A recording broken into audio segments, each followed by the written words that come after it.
Abdul Yusuf, SSTAK, MPA, CA, dari program Doktor Ilmu Ekonomi, konsentrasi akuntansi, Universitas Tadulako, dengan judul disertasi pengaruh penerapan kewenangan satuan kerja akuntansi berbasis akrual, sistem aplikasi keuangan tingkat instansi terhadap kualitas kinerja belanja satuan kerja dengan efektivitas pelaksanaan anggaran berbasis kinerja selaku variabel intervening survei pada kementerian lembaga di Indonesia. Harapan saya, disertasi saya akan berguna menambah khasanah ilmu ekonomi, khususnya pengelolaan keuangan publik.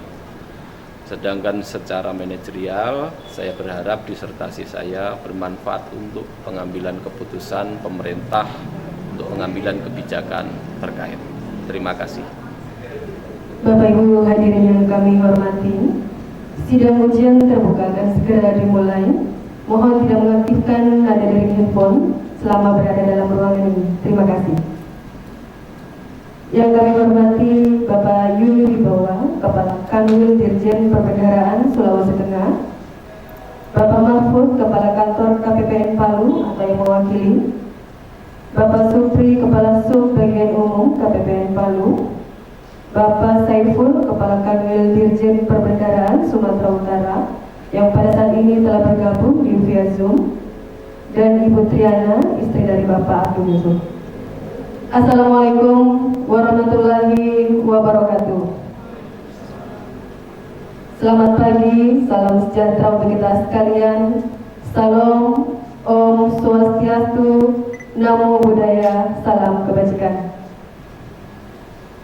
Dengan senantiasa memohon ridha Allah Subhanahu wa Ta'ala, Tuhan yang Maha Esa, pada hari ini Selasa 15 Agustus tahun 2023, sidang ujian terbuka promosi doktor atas nama Promo Venus Abdul Yusuf dengan NIM C2032008 dengan judul Pengaruh Penerapan Kewenangan Seluruh Kerja Akuntansi Berbasis Akrual dan Sistem Aplikasi Keuangan Tingkat Instansi terhadap Kualitas Kinerja Belanja Satuan Kerja dengan Efektivitas Penerapan Anggaran Berbasis Kinerja sebagai Variabel Intervening Survei pada Satuan Kerja Kementerian Lembaga di Indonesia dimulai.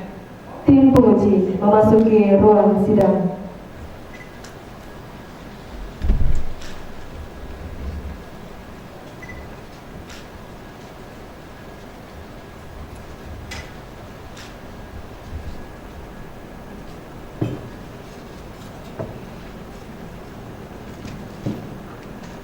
Selanjutnya, Promo Venus memasuki ruang sidang dan menempati tempat yang telah disediakan.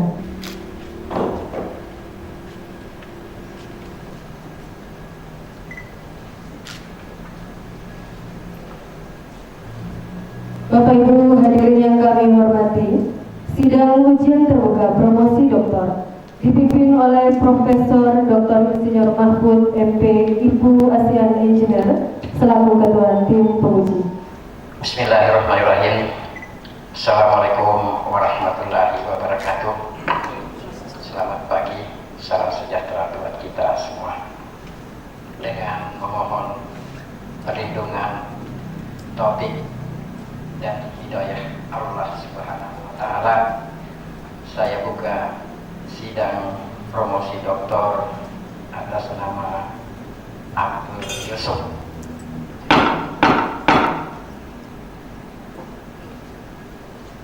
Bapak dan Ibu tim penguji yang saya hormati,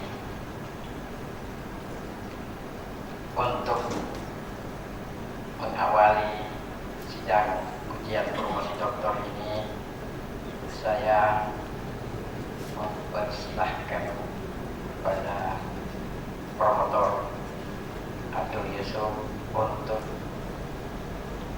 menyampaikan pertanggungjawaban akademik terhadap Promopendus. Pertanggungjawaban akademik yang dimaksud ini adalah berkaitan dengan liku-liku proses melahirkan atau mewujudkan sebuah karya ilmiah disertasi. Tentu Promopendus akan dikawal dan dikawal dengan baik oleh promotor dan co-promotor, sehingga pada saat ini, pagi hari ini, kita akan mendengarkan seperti apa pertanggungjawaban sebagai seorang promotor dan itu juga representasi dari co-promotor. Untuk itu saya persilahkan kepada Profesor Dr. Andi Matulada. Silakan Prof. Bismillahirrahmanirrahim. Assalamualaikum warahmatullahi wabarakatuh. Selamat pagi, salam sejahtera untuk kita semua. Om Swastiastu. Yang saya hormati pimpinan dan sekretaris sidang ujian terbuka. Yang saya hormati oponen eksternal, Ibu Viverita SNMM PhD, dosen dari Fakultas Ekonomi dan Bisnis Universitas Indonesia. Yang saya hormati oponen internal dan tim promotor. Atas nama tim promotor, izinkan saya membacakan pertanggungjawaban akademik Saudara Promopendus, mulai dari identitas diri sampai kelayakan disertasi untuk diujikan pada sidang ujian terbuka hari ini. Identitas Promopendus: nama Abdul Yusuf, SSD AK MPA CE. Nomor induk mahasiswa C203200008. Tempat tanggal lahir Pati 10 Juli tahun 1976. Alamat Jalan Cucur Barat 18 Blok E8 nomor 17C, Bintaro Jaya, Sektor 4, Pondok Aren, Kota Tangerang Selatan, Banten. Nama istri Dr. Triana Mainarsi, SE MSc Akuntan CPA. Tempat tanggal lahir Pati 25 Mei tahun 1977. Promopendus menyelesaikan pendidikan SD sampai SMA di Kabupaten Pati, Jawa Tengah. Pendidikan SD tahun 1989 di SD Negeri Langgenharjo 2 di Desa Langgenharjo. Pendidikan SMP di SMP Negeri 1 Juwana di Kecamatan Juwana, dan pendidikan SMA di SMA Negeri 1 Pati di Kabupaten Pati. Promopendus menyelesaikan pendidikan D3 akuntansi dan D4 akuntansi di Sekolah Tinggi Akuntansi Negara Istana Jakarta pada tahun 1999 dan 2004. Pada tahun 2008, Promopendus menyelesaikan pendidikan pasca sarjana di Flinders University, Australia, dengan gelar Master of Public Administration. Promopendus diangkat sebagai PNS di Kementerian Keuangan sejak tahun 2000. Pada tahun 2016, Promopendus menjabat sebagai Kepala Kantor Pelayanan Perbendaharaan Negara Marisa di Kabupaten Pohuwato, Gorontalo. Tahun 2019, Promopendus menjabat sebagai Kepala KPPN Palu, Sulawesi Tengah. Dan sejak November 2022 sampai sekarang, Promopendus menjabat sebagai Kepala Bidang Pembinaan Pelaksanaan Anggaran 2 pada kantor wilayah Direktorat Jenderal Perbendaharaan Provinsi Sumatera Utara di Kota Medan. Saudara Promovendus telah menulis karya ilmiah yang relevan dengan disertasi Promovendus yang dipublikasikan pada jurnal internasional, yaitu The Effect of Spending Unit Authority and Accrual Based Accounting on the Effectiveness of Performance-Based Budgeting and its impact on the quality of spending performance. Judul disertasi Promovendus: pengaruh penerapan kewenangan satuan kerja, akuntansi berbasis accrual, dan sistem aplikasi keuangan tingkat instansi terhadap kualitas kinerja belanja dengan efektivitas penerapan anggaran berbasis kinerja sebagai variabel intervensi. Survei pada satuan kerja kementerian dan lembaga di Indonesia. Tujuan penelitian ini adalah untuk menguji dan membuktikan secara empiris mengenai pengaruh penerapan kewenangan satuan kerja, akuntansi berbasis accrual, dan sistem aplikasi keuangan tingkat instansi terhadap kualitas kinerja belanja satuan kerja dengan efektivitas penerapan anggaran berbasis kinerja sebagai variabel intervensi.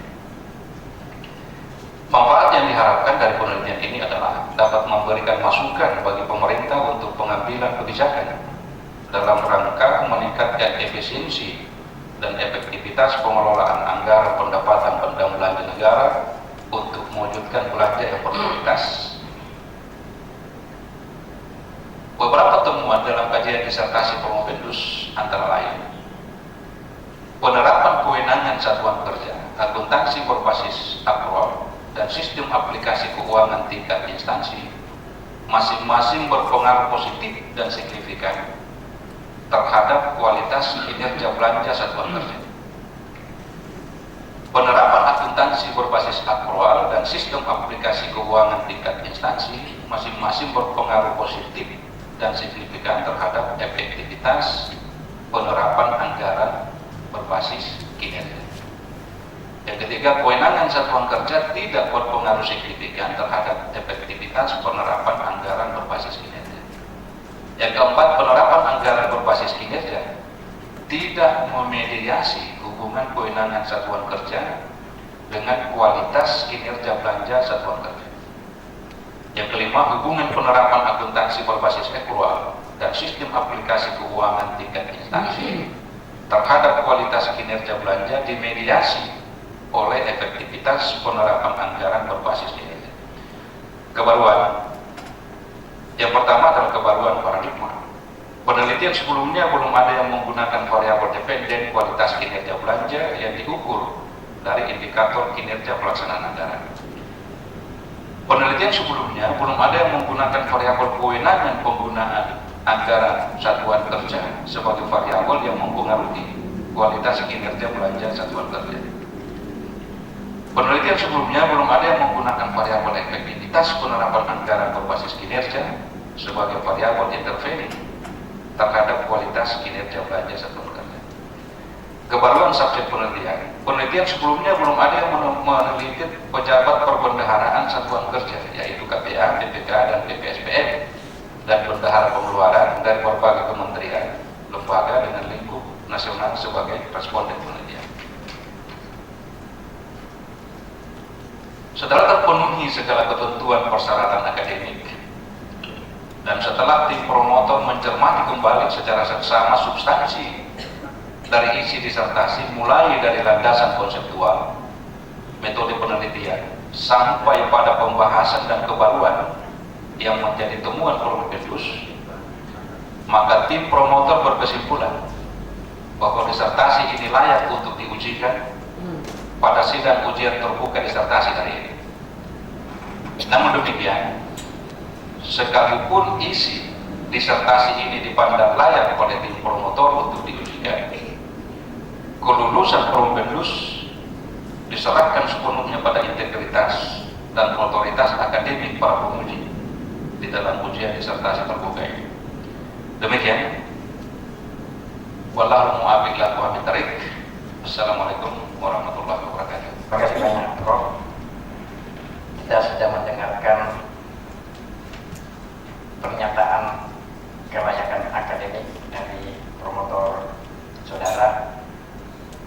itu langkah berikutnya kita masuk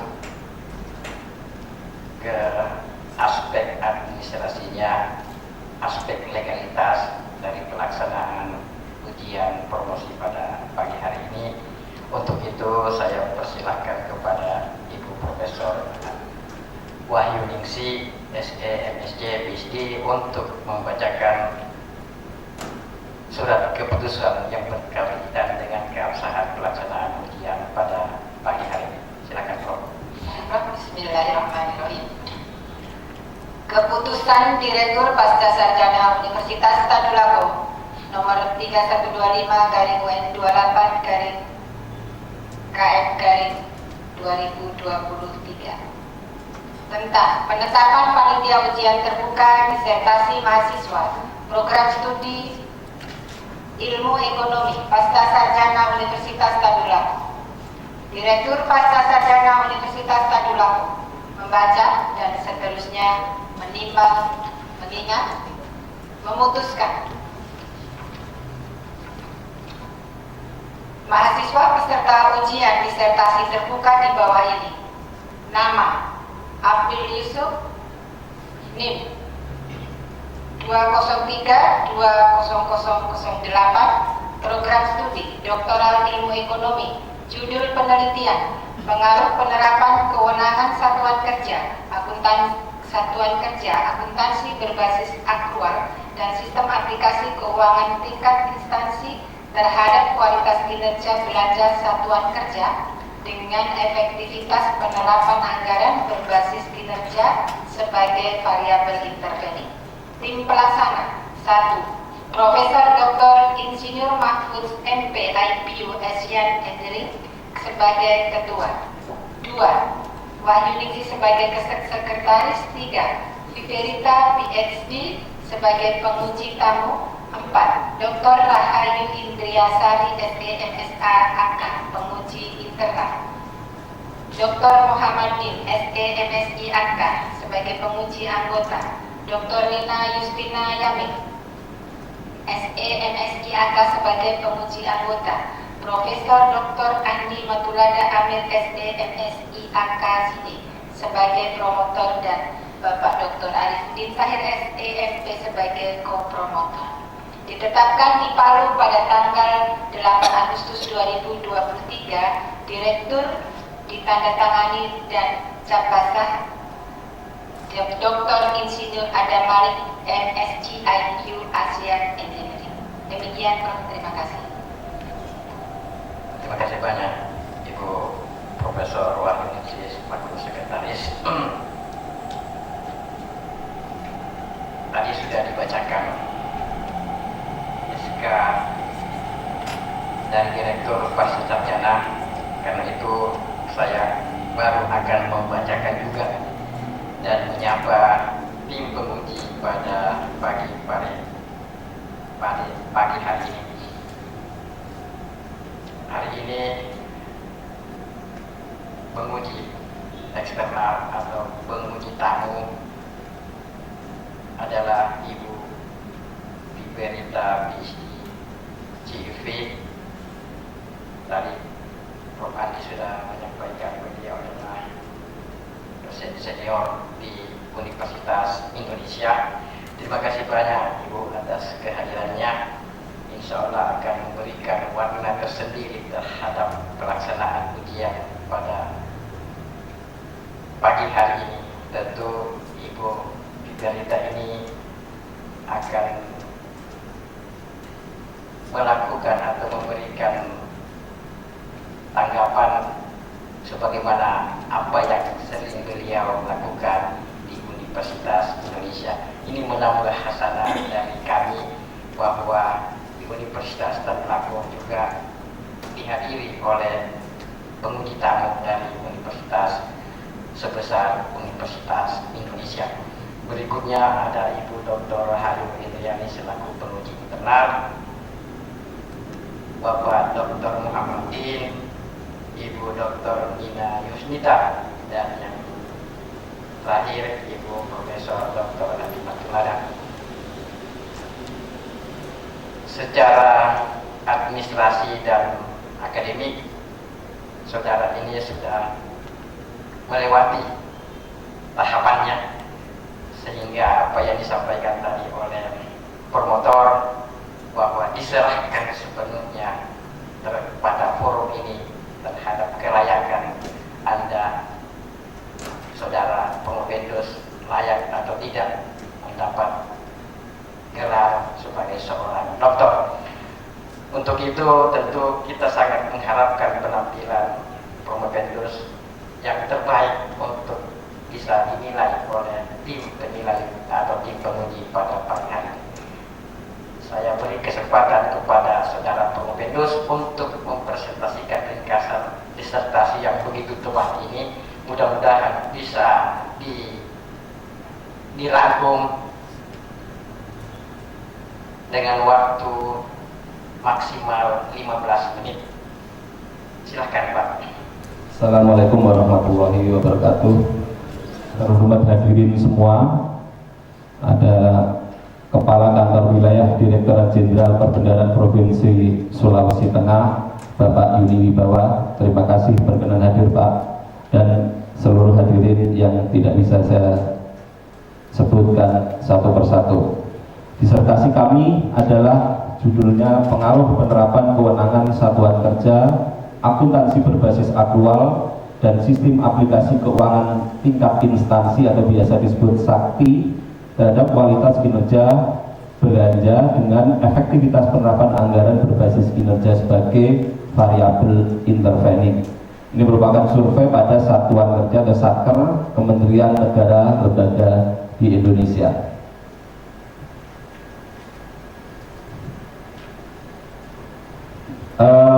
Latar belakang dari penelitian saya atau disertasi saya adalah pertama, reformasi pengelolaan keuangan negara yang sudah dilakukan dengan ditandai berlakunya Undang-Undang Nomor 17 Tahun 2003 tentang Keuangan Negara, Undang-Undang Nomor 1 Tahun 2004 tentang Perbendaharaan Negara, dan Undang-Undang Nomor 15 2004 tentang Pemeriksaan Tanggung Jawab Pengelolaan Keuangan Negara, di mana pokok-pokok dari reformasi itu adalah pemberian kewenangan yang lebih besar kepada KL, Kementerian Lembaga, sebagai pengguna anggaran.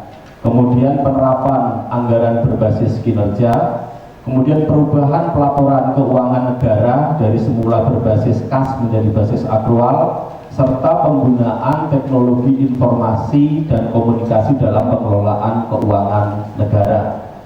Nah, tujuan dari perubahan itu secara umum adalah untuk meningkatkan kualitas belanja dengan konsep value for money, karena memang belanja berkualitas ini sangat penting dalam rangka mewujudkan tujuan nasional, mencapai Indonesia atau masyarakat yang adil dan makmur. Namun sejauh ini masih terdapat fenomena-fenomena dalam pengelolaan keuangan negara. Misalnya adalah masih ada penyalahgunaan kewenangan oleh pengguna anggaran, masih ada interpretasi yang atau mispersepsi atau persepsi yang tidak tepat terkait penggunaan basis akrual, di mana fokusnya hanya pencapaian ke opini WTP oleh Kementerian Lembaga atau Satker, sehingga ada kecenderungan untuk memanfaatkan segala cara dalam meraih WTP. Kemudian juga temuan BPK atas belanja di Kementerian Lembaga, ya, temuan yang menyatakan tidak sesuai ketentuan ini dari tahun ke tahun jumlahnya meningkat dan sangat signifikan, mencapai angka puluhan triliun. Biasanya terdiri dari penggunaan akun yang tidak tepat, sehingga ada aset atau belanja operasional yang dicatat sebagai aset. Ini juga menyebabkan laporan keuangan kurang optimal. Kemudian kendala infrastruktur dalam rangka penggunaan teknologi informasi. Kita ketahui Indonesia memiliki sebaran infrastruktur atau suprastruktur yang berbeda, di mana di wilayah-wilayah tertentu misalnya jaringan komunikasinya sangat kencang, tetapi di wilayah tertentu harus naik ke atas pohon atau harus berdiri di pinggir jalan untuk bisa mendapatkan sinyal. Ini juga menjadi fenomena. Kemudian praktek penggunaan anggaran secara tradisional masih terjadi. Kita lihat dari berbagai pemberitaan yang ada, bahkan sampai Ibu Menteri Keuangan pada tahun 2018 beliau bilang ini kementerian lembaga ini masih banyak yang menggunakan atau menginginkan anggaran asal lebih dari tahun sebelumnya saja, sehingga tahun 2017 tercatat ada sekitar 54.000 revisi DIPA, revisi anggaran, yang mana revisi yang berlebihan itu membuat pelaksanaan anggaran tidak berjalan dengan lancar. Kemudian masih terjadi yang namanya underspending, overspending, atau misspending, bahkan fraud spending.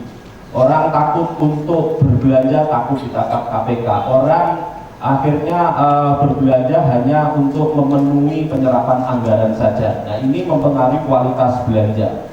Sehingga kami atas hal-hal tersebut, fenomena tersebut bertekad atau melakukan riset untuk mengetahui sejauh mana perubahan-perubahan yang diinisiasi oleh Undang-Undang Keuangan Negara tersebut bisa mempengaruhi tujuan atau belanja berkualitas yang ingin diharapkan.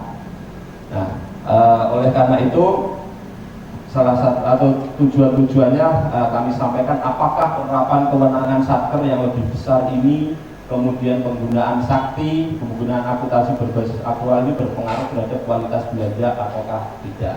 Kemudian apakah penerapan kewenangan, kemudian akuntansi akrual dan sakti itu memiliki pengaruh terhadap efektivitas anggaran berbasis kinerja atau tidak. Kemudian kami juga bermaksud untuk meneliti apakah ada efek mediasi dari penerapan anggaran berbasis kinerja tersebut terhadap pencapaian kualitas belanja atas variabel-variabel yang lain. Nah, penelitian-penelitian terdahulu yang sudah kami observasi, sudah kami baca,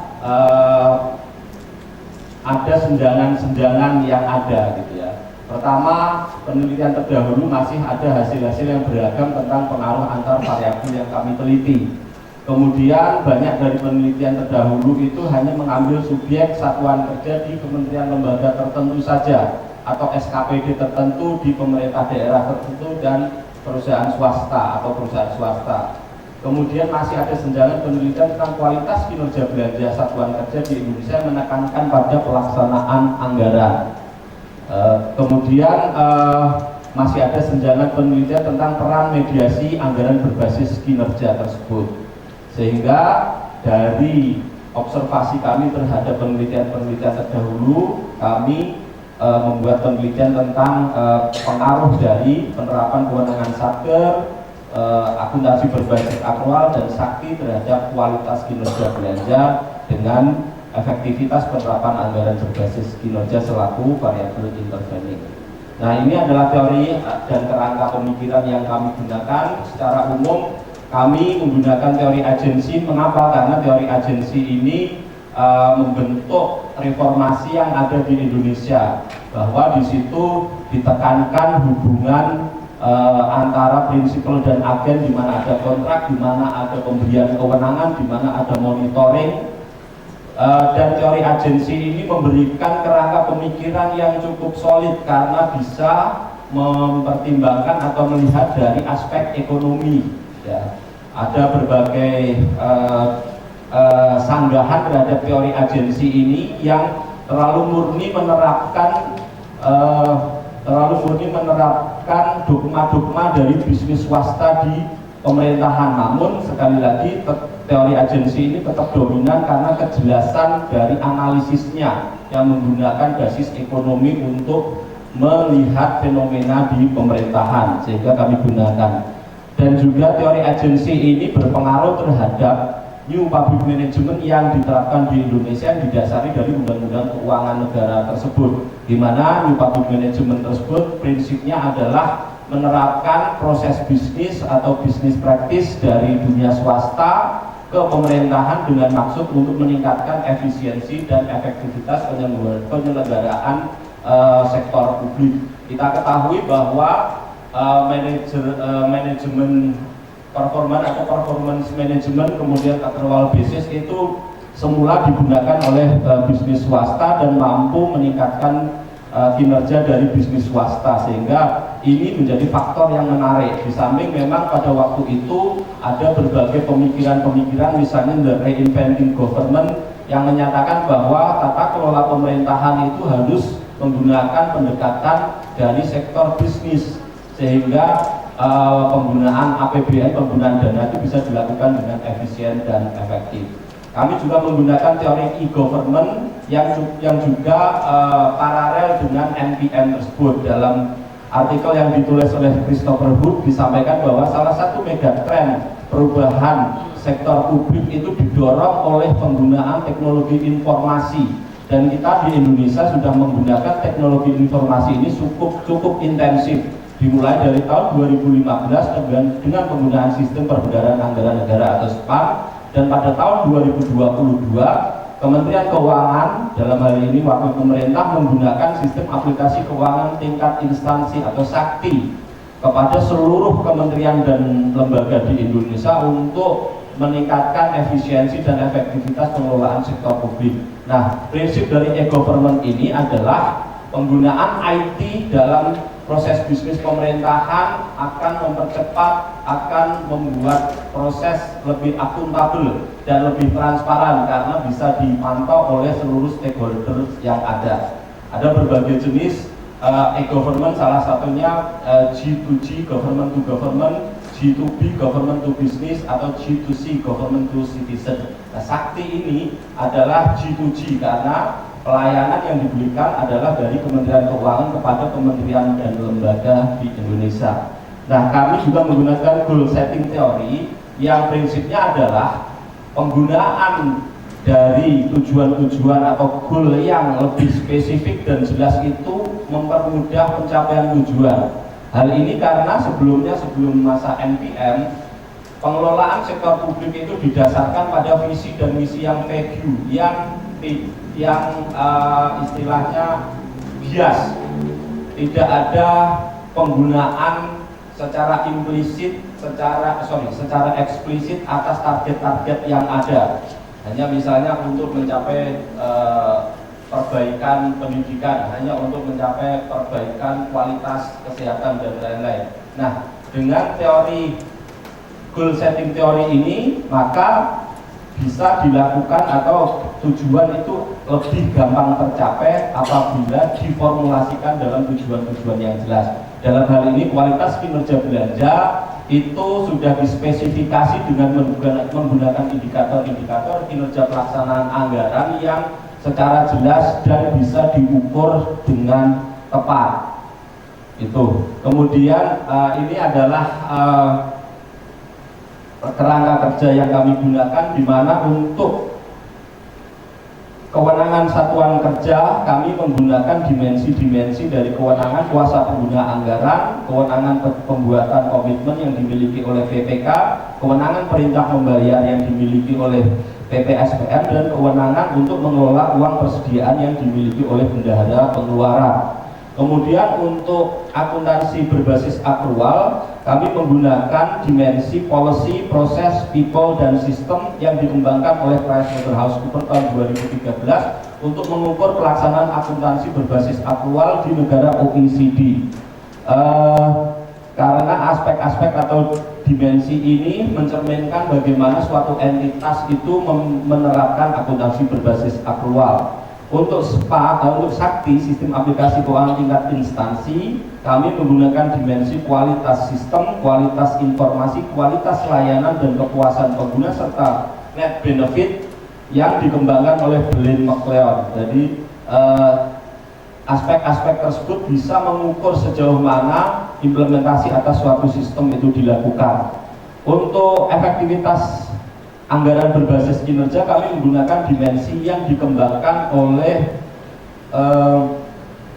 Willoughby dan Michael tahun 2001 yang menggunakan 7 indikator atau 7 dimensi terkait penghematan biaya, efektivitas program, penguatan atau pengurangan duplikasi program, perbaikan koordinasi, perbaikan decision making, perubahan alokasi anggaran, dan peningkatan akuntabilitas. Sedangkan kualitas kinerja belanja kami mengambil dari Peraturan Menteri Keuangan Nomor 185 Tahun 2018 tentang kinerja pelaksanaan anggaran. Nah, untuk penggunaan dimensi kewenangan satuan kerja kami menggunakan dari Peraturan Pemerintah Nomor 45 Tahun 2013 tentang pedoman pelaksanaan APBN. Dari penelitian tersebut, dari kerangka tersebut, kami menyusun 10 hipotesis, di mana hipotesis pertama adalah penerapan kewenangan berpengaruh positif dan signifikan terhadap kualitas kinerja belanja. Kemudian hipotesis kedua, penerapan akuntansi aktual berpengaruh positif dan signifikan terhadap kualitas belanja. Penerapan sakti berpengaruh positif dan signifikan terhadap kualitas belanja. Kemudian hipotesis 4, penerapan kewenangan berpengaruh positif terhadap anggaran berbasis kinerja. Hipotesis kelima, penerapan akuntansi aktual berpengaruh positif dan signifikan terhadap anggaran berbasis kinerja. Hipotesis keenam, penerapan sakti berpengaruh positif dan signifikan terhadap efektivitas anggaran berbasis kinerja.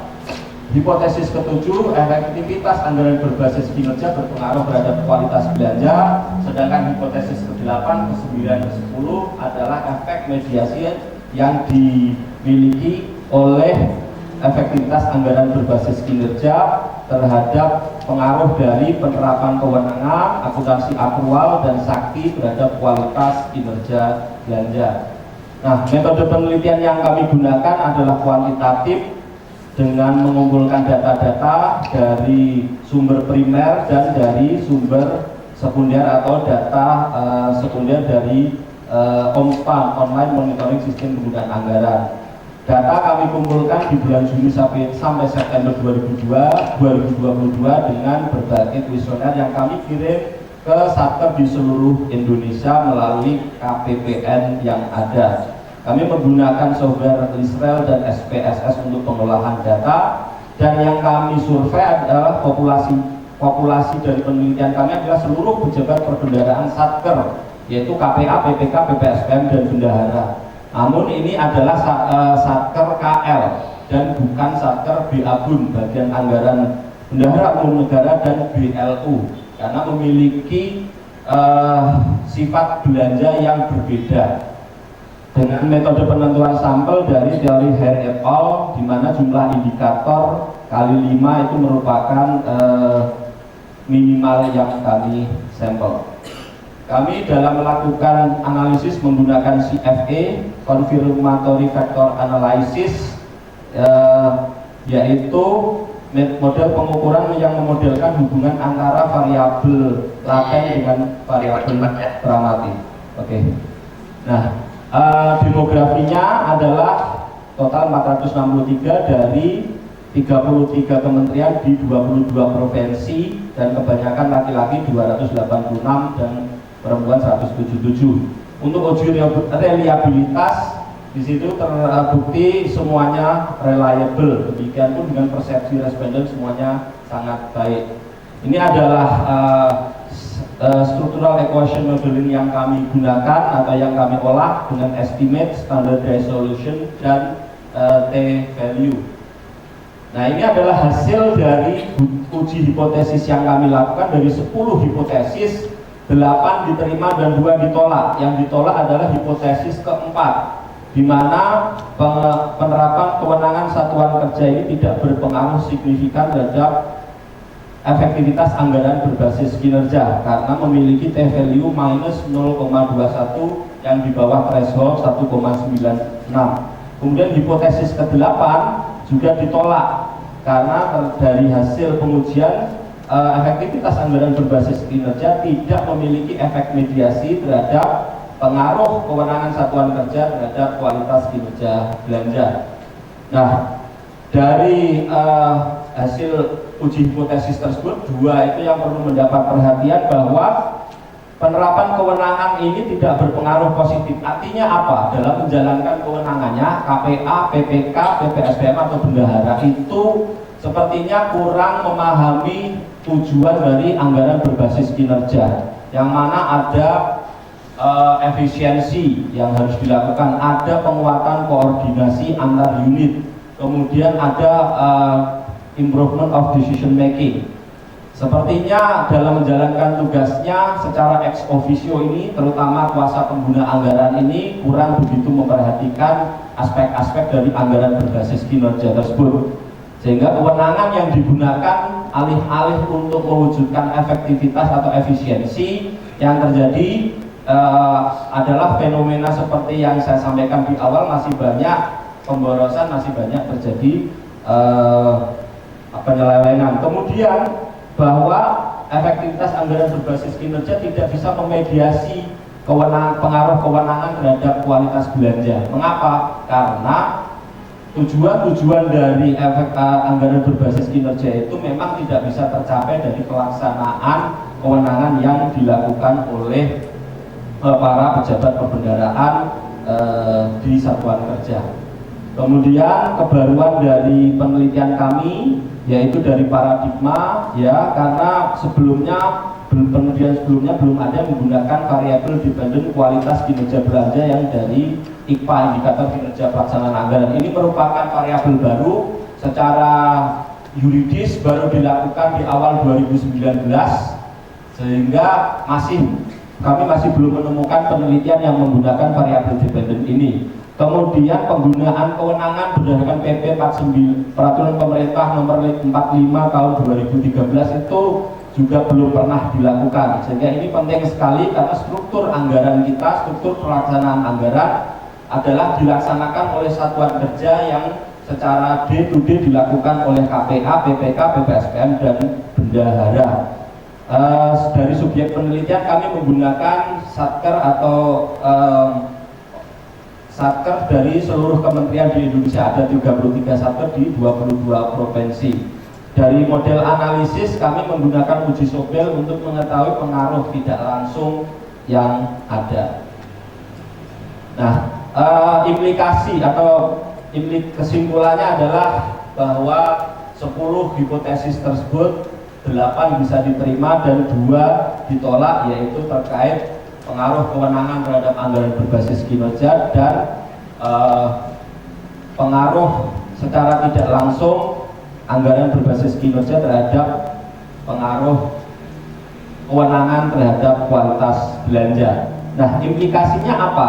Implikasi teoritisnya adalah teori agensi yang memberikan perspektif teoritis ini perlu dikaji, karena dalam teori agensi disampaikan kewenangan yang lebih besar itu perlu untuk pencapaian tujuan. Dari penelitian kami secara empiris diketahui bahwa kewenangan tersebut ternyata tidak berpengaruh terhadap pencapaian tujuan anggaran berbasis kinerja.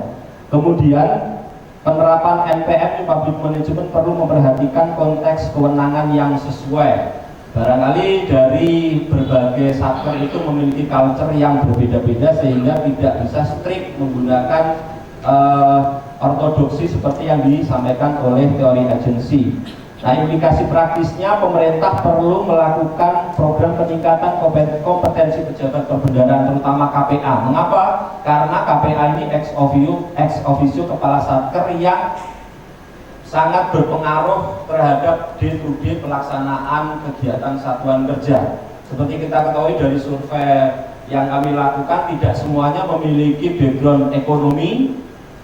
Kebanyakan ada juga yang teknis seperti dari kejaksaan, kepolisian, sehingga kompetensi pengelolaan anggaran yang inline dengan anggaran berbasis kinerja itu tidak dipahami dengan baik.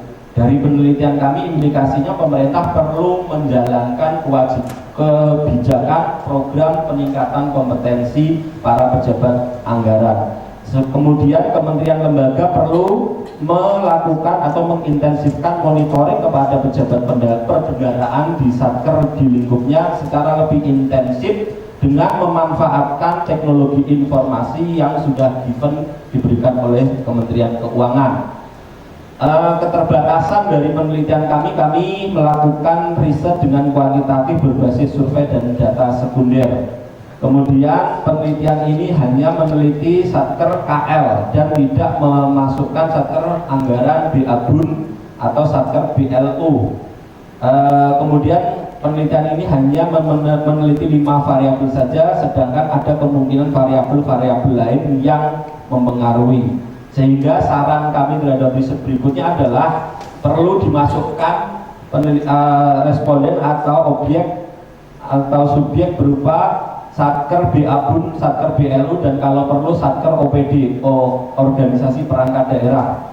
Kemudian kalau bisa dilakukan pendekatan yang menggabungkan antara kuantitatif dan kualitatif sehingga lebih komprehensif, dan penelitian selanjutnya dapat memasukkan berbagai variabel lain yang barangkali bisa mempengaruhi, misalnya tingkat pengendalian internal atau budaya organisasi. Demikian yang saya sampaikan. Terima kasih. Assalamualaikum warahmatullahi wabarakatuh. Waalaikumsalam. Baik, sekarang kita masuk ke sesi berikutnya. Akan memberikan pertanyaan, sanggahan, dan saran dari tim penguji. Untuk kesempatan pertama, saya beri waktu kepada Ibu Viverita PhD CV selaku penguji tamu. Silakan. Pertama, Assalamualaikum warahmatullahi wabarakatuh. Pertama, saya ucapkan selamat kepada Promovendus Bapak Yusuf yang sudah sampai pada saat ini. Topik penelitiannya sangat menarik, Pak. Jadi saya hanya ingin mengklarifikasi beberapa hal. Ya. Pertama, tadi Bapak menyampaikan bahwa salah satu kebaruan dari penelitian ini adalah responden penelitian yang merupakan pejabat perbendaharaan Satuan Kerja Kementerian Negara atau lembaga di Indonesia yang terdiri dari KPA, PPK, PPSPN, dan bendahara. Nah, yang ingin saya tanyakan adalah mengapa subjek ini Bapak anggap penting sekali ya untuk diteliti terkait dengan kualitas kinerja belanja satuan kerja. Kemudian kira-kira dari hasil penelitian ini apa implikasi terhadap kinerja atau apa yang diharapkan terhadap kinerja dari kementerian negara atau lembaga-lembaga yang menjadi sampel penelitian Bapak. Terima kasih Ibu Viverita PhD. Terkait dengan mengapa KPA, PPK, PPSPM, dan bendahara ini penting sekali karena bagian dari kebaruan. Karena memang secara ketentuan di sistem pengelolaan keuangan negara kita yang melakukan spending itu adalah satuan kerja, di mana satuan kerja ini sudah disusun strukturnya yang mengepalai adalah KPA, PPK, dan PPSPM melakukan pengujian pembayaran dan bendahara pengeluaran untuk pengelolaan uang. Kita ketahui APBN kita dari tahun ke tahun meningkat. Saat ini sudah 3.000 triliun. Dari seluruh jumlah APBN itu kalau kita lihat sebenarnya ada dua, belanja pemerintah pusat dan transfer ke daerah. Transfer ke daerah sudah hampir 600-an triliun. Belanja pemerintah pusat biasanya dibagi dua, belanja utang dan belanja pemerintah pusat lainnya itu hampir 50%. Sehingga apa? Sejauh mana kita mengetahui kompetensi, sejauh mana kita mengetahui bagaimana satker-satker itu melakukan belanjanya dengan baik, ini sangat penting untuk mendukung yang saya sampaikan tadi, tujuan bernegara. Karena dengan kewenangan yang dimiliki yang lebih besar daripada tahun-tahun sebelumnya, terutama pra-reformasi, ini semuanya adalah berdasarkan judgement dari para KPA, PPK, PPSPN tersebut how to spend. Karena para satker ini merasa ini adalah uang kami, this is our money, how we spend it is depend on us. Dan Menteri Keuangan sudah memberikan kewenangan yang lebih besar dengan adanya undang-undang itu tadi. Sehingga poin saya adalah para pejabat perbendaharaan ini merupakan tokoh kunci atau pemain kunci dalam pelaksanaan anggaran, sehingga sejauh mana mereka mengikuti indikator-indikator yang sudah ditetapkan ini penting untuk mengetahui ketercapaian dari program pemerintah. Kita ketahui sebagian kementerian kita sangat strategis dalam pencapaian atau dalam tugasnya. Nah, kalau tupoksi yang sangat strategis itu dijalankan dengan seadanya tanpa kompetensi yang baik, maka itu akan signifikan menghambat pencapaian tujuan nasional. Nah, ini juga terkait dengan implikasinya. Tadi dalam implikasi, salah satu saran saya adalah kita dengan temuan hipotesis 4 yang tertolak itu tadi, implikasinya adalah pemerintah memang perlu untuk meningkatkan program peningkatan kompetensi ini. Yang saya bilang dari pengalaman saya ketika menjalani tugas di bidang pelaksanaan anggaran ini, ketika seorang pejabat diangkat sebagai kepala kantor, ya, seorang jaksa atau polisi, mereka tidak tahu sama sekali prosedur mekanisme pencairan anggaran itu seperti apa yang harus kita lakukan. Padahal kita menganut rezim, kita memiliki kebijakan anggaran berbasis kinerja yang menurut dari Willoughby Melkers tadi, 7 indikator tadi. Yang pertama adalah terkait efisiensi. Bagaimana Satker itu seharusnya bisa menjalankan tugasnya dengan baik, spend money, tapi tujuannya tercapai. Nah, memang kita di Kementerian Keuangan ada kebijakan efisiensi, artinya kalau kementerian itu bisa melakukan efisiensi anggaran, namun tujuannya tercapai, ini bagian dari insentif. Kalau di pemerintahan daerah ada insentif fiskal, tetapi di kementerian lembaga KL ini ada juga insentif dari Kementerian Keuangan, nanti akan dinilai. Nah, ini dari penelitian temuan temuan penelitian yang saya lakukan, ternyata ini tidak tercapai. Bahkan kewenangan yang lebih besar yang dimiliki itu tidak mendukung atau tidak selalu mengarah pada efisiensi anggaran. Koordinasi juga di berbagai kementerian antara PPK, PPSPM ini saling bersaing. Karena memang secara ketentuan mereka sepadan. Ketika masing-masing itu hanya mengedepankan tugasnya atau tusinya sendiri, yang terjadi adalah silo. Ketika itu terjadi, koordinasi tidak bagus. Dalam kondisi tersebut, ketika seorang KPA yang kepala kantor yang ex officio KPA tidak memiliki kompetensi yang memadai untuk menjalankan anggaran berbasis kinerja, maka tujuan-tujuan dari 7 indikator tersebut tidak tercapai dengan baik. Demikian. Tidak atau ditolaknya hipotesis 4 tadi ya, Pak ya. Tadi Promovenus menyatakan bahwa struktur Satker itu harus lebih efisien untuk mencapai hal tersebut ya. Nah, apakah ada strategi tertentu yang menurut Promovenus dapat dilakukan untuk mencapai Satker yang lebih efisien supaya tercapai tujuan-tujuan tadi itu? Saat ini kita di Kementerian Keuangan sudah mengembangkan yang namanya indikator kinerja pelaksanaan anggaran. Ini berdasarkan Peraturan Menteri Keuangan Nomor 195 Tahun 2019.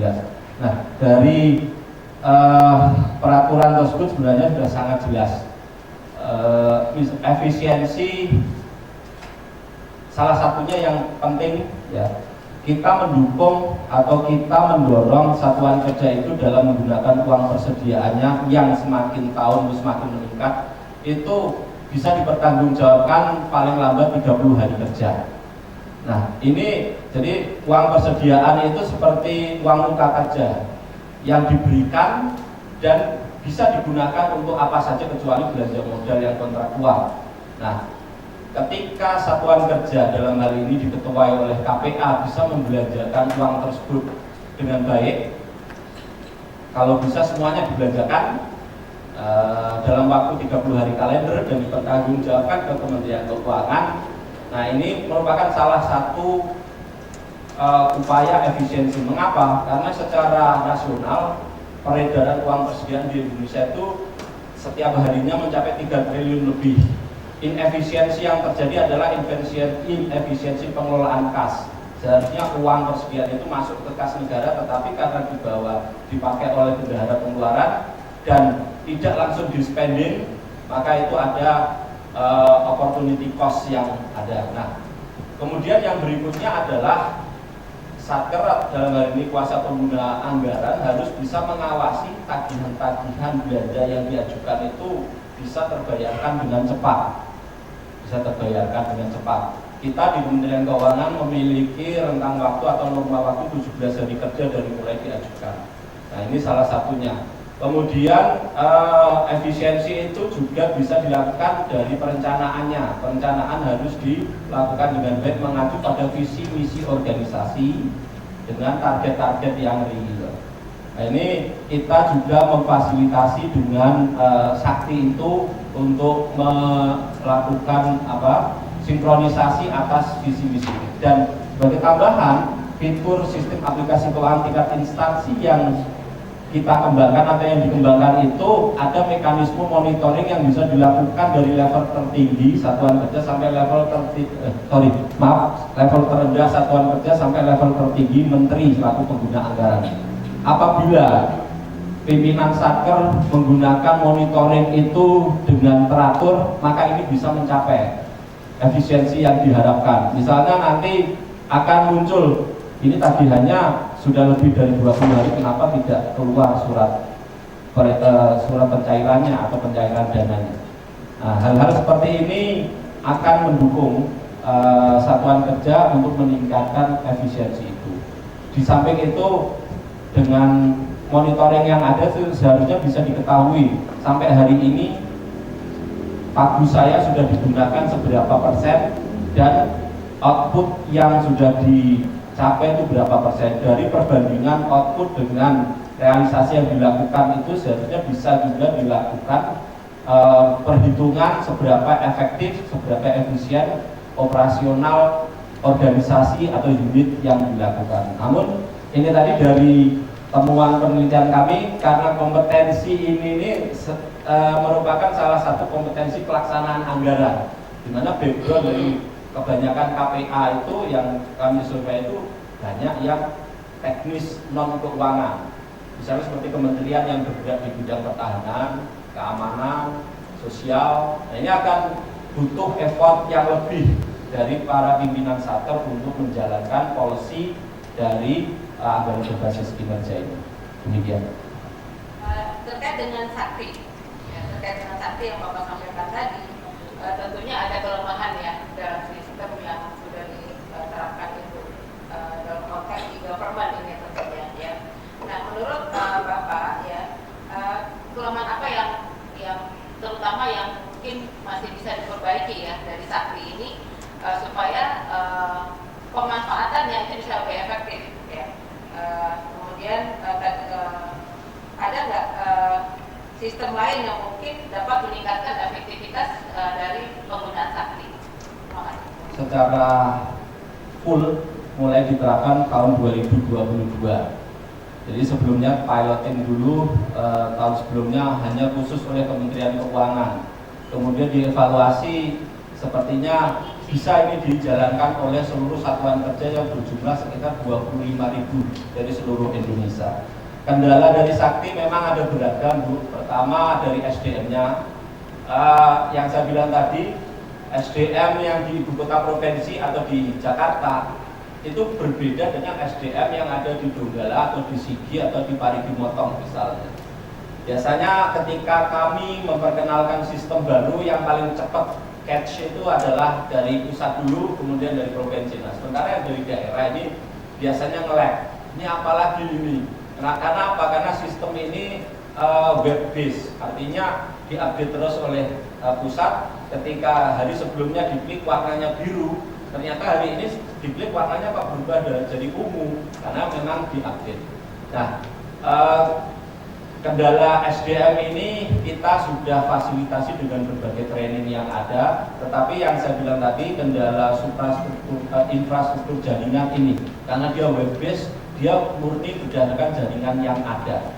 Kendalanya dengan sistem ini, karena semua online, cut off, deadline, semuanya dilakukan tepat waktu tanpa mundur 1 menit pun.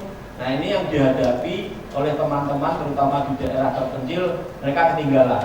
Pengajuan tagihannya terlambat, sehingga butuh mekanisme lagi persetujuan dispensasi dan lain sebagainya. Sehingga secara bersama-sama untuk peningkatan kapasitas jaringan itu ada di kementerian lain. Kami juga bergerak bersama Kementerian Keuangan dalam hal ini dengan Kominfo, dengan program Bakti, dengan program BTS sampai di wilayah-wilayah terpencil itu salah satunya. Terus yang berikutnya adalah kita mencoba selalu menggunakan fitur yang user friendly.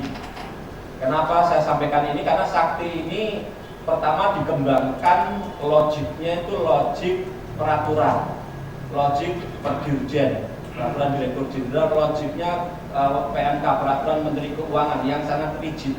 Ketika itu dibentuk, direalisasikan dalam bentuk aplikasi, butuh istilahnya kliknya lebih banyak. kalau kita mengcompare dengan Tokopedia, kita mengcompare dengan Shopee, kita mengcompare kalau ada yang punya Brimo atau Livin Mandiri, mungkin lebih simple di situ. Ya, tapi di Sakti ini butuh beberapa klik, seperti persetujuan itu untuk pembayaran butuh approval dari KPA, PPK, PPSPM. Kemudian ada OTP-nya, one time password yang dikirim, kalau 5 menit tidak dieksekusi, expired. Nah ini kemungkinan untuk perbaikan dengan more user friendly ini bisa dilakukan, dan ini juga based on masukan-masukan yang disampaikan oleh user yang jumlahnya sekitar 25.000 per satker, tetapi masing-masing satker minimal ada 4 orang, jadi kalau dikalikan sekitar 100.000 user kalau secara individu. Nah ini yang terus dilakukan perbaikannya. Demikian. Banyak Ibu Fiberita. Berikutnya Ibu Dr. Hayun Intiasari. Terima kasih Prof. Selamat kepada Prof. Hendus sudah sampai di tahap ini.